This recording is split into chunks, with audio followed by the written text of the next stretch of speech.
Hello, Commanders fans. Today we have some hot news that you can't miss, so get ready because there's a lot of important information coming your way. Before we begin, we'd like to take this opportunity to subscribe to the channel, activate the notification bell, and stay up to date on all the news about our Washington Commanders. Don't forget to leave a like, which greatly strengthens our community and helps bring this content to the most passionate fans of the team. Now, without further ado, let's get straight to today's news. Debo Samuel's decision in free agency could be a real game-changer for the Washington Commanders offseason. The Washington Commanders are preparing to enter the free agency market carrying one of the most delicate decisions of the entire offseason, the future of wide receiver Debo Samuel. Acquired via trade with the San Francisco 49ers about a year ago, Samuel arrived surrounded by expectation, but his sporting performance fell short of what the franchise had anticipated. After a surprising 2024 campaign, when the Commanders reached the NFC Championship game, the team suffered a sharp decline in performance in 2025, finishing the season with only 5 wins. Amid this frustrating scenario, Samuel now enters free agency as one of the key decisions for the immediate future of the roster.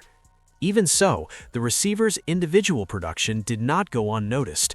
Samuel led the team with 72 receptions for 727 yards, being the most productive player in the passing offense throughout the season.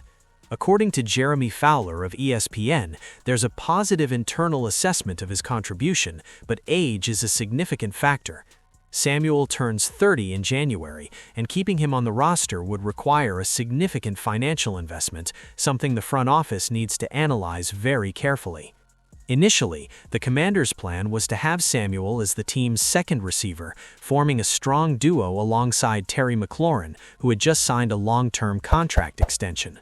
However, this ideal scenario never materialized. McLaurin suffered from a persistent hamstring injury for much of the season and couldn't perform at his usual level, forcing Samuel to effectively assume the role of the offense's primary target. To make matters worse, the offense was also impacted by the absences of quarterback Jaden Daniels, who dealt with physical problems and missed several games. As a result, the vision outlined by General Manager Adam Peters before the start of the season was completely distorted by injuries and instability. Now, Washington needs to decide whether it's worth betting on a second chance for Samuel in a healthier and more organized environment, or if the financial risk outweighs the benefits. The market, by all indications, will be competitive. Several teams are expected to show interest in the receiver, some willing to offer more robust contracts than the Commanders might feel comfortable paying. Commanders make a painfully obvious course change after the collapse of the pursuit of Brian Flores. Dan Quinn reacted quickly. Despite the Washington Commanders calling Brian Flores in for an interview, fans remained skeptical about his hiring as the team's new defensive coordinator, and they were right. Flores is still awaiting news on his interviews with the Pittsburgh Steelers and Baltimore Ravens for head coaching positions. If he doesn't get a promotion, he will return to the Minnesota Vikings after signing a contract extension with the NFC North club. It was an inevitable outcome, but it was still disappointing. The Commanders need to change course quickly, and Quinn managed to do just that, with a move some fans had been asking for. After the inevitable outcome with Brian Flores, the Commanders acted quickly regarding Al Harris. According to Jeremy Fowler of ESPN, the Commanders are interviewing Al Harris as a possible replacement for Joe Witt Jr. He is the current defensive backs coach for the Chicago Bears. However, he is also a longtime close confidant of Quinn's from their time working together with the Dallas Cowboys. Harris is a fantastic coach with high expectations of becoming an offensive coordinator in the future. His reputation has only increased this season with the Bears, where he led a secondary defense that generated the most turnovers in the league. The Commanders would greatly benefit from his presence, and the already established relationship with Quinn would make the transition to a different environment very smooth. However, the Commanders are not the only ones interested in Harris. ESPN's Adam Schefter confirmed that he was also interviewed by the Green Bay Packers for the defensive coordinator position after Jeff Hafley took over as head coach of the Miami Dolphins. They have a much superior defensive roster than Washington. This would also be a tough blow within the NFC North, making the offer even more attractive. The Packers interviewed defensive backs coach Al Harris today for the defensive coordinator position. Not securing Flores' services is a tough blow, there's no denying it. Even so, Harris is a rising coach who would immediately earn respect in the locker room.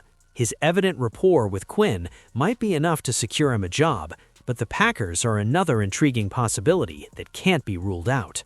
The Commanders must replace Debo Samuel with a $27 million wide receiver. The Washington Commanders may be about to undergo a major change in their receiving corps, especially if Debo Samuel's departure is confirmed in the next free agency. This raises the possibility of Washington seeking a big name to fill that spot, and Brandon Aiyuk appears as one of the most talked about targets. Currently, Aiyuk is no longer part of the San Francisco 49ers' plans. However, this doesn't mean he will cease to attract interest around the NFL.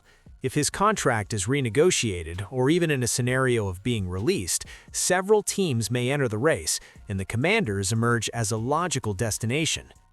The likely departure of Debo Samuel opens a clear spot on the roster, especially to form a duo with Terry McLaurin, currently the franchise's main wide receiver. Washington had an encouraging 2024 season, but experienced a true nightmare in 2025, marked by poor collective performance and mainly by physical problems involving the young quarterback Jaden Daniels. In this context, Aiyuk represents a risky move, but also one with great potential. The receiver is still seen as a talent capable of raising the level of the offense, something the Commanders urgently need if they want to turn things around in 2026. Another factor in Washington's favor is familiarity. ESPN analyst Bill Barnwell highlighted that the Commanders have Adam Peters, former 49ers executive, currently in an influential position within the franchise. Furthermore, Aiyuk and Jaden Daniels were teammates in college, which could facilitate the receiver's adaptation to the offensive system. An obvious destination would be Washington, where the Commanders have an open spot at wide receiver as Debo Samuel will become a free agent, Barnwell wrote. Aiyuk was also a teammate of Jaden Daniels. However, even for a team with a quarterback on a rookie contract, paying $27 million would be a very high price for a player who hasn't played since mid-2024. This $27 million figure represents what Aiyuk would receive if his contract remains unchanged. In other words, if Washington simply absorbed the current agreement, the impact on the salary cap would be significant. Barnwell also raises doubts about the player's trade value. In 2024, the 49ers considered a second-round pick for Aiyuk, but the scenario has changed drastically. Today, it would be surprising if San Francisco could get anything more than a conditional pick. Even with part of his contract not guaranteed in 2026, few teams seem willing to make such a high financial commitment. Even if the trade for Aiyuk doesn't materialize, the analysis reinforces an important point. Everything indicates that the Commanders should target the wide receiver position this offseason.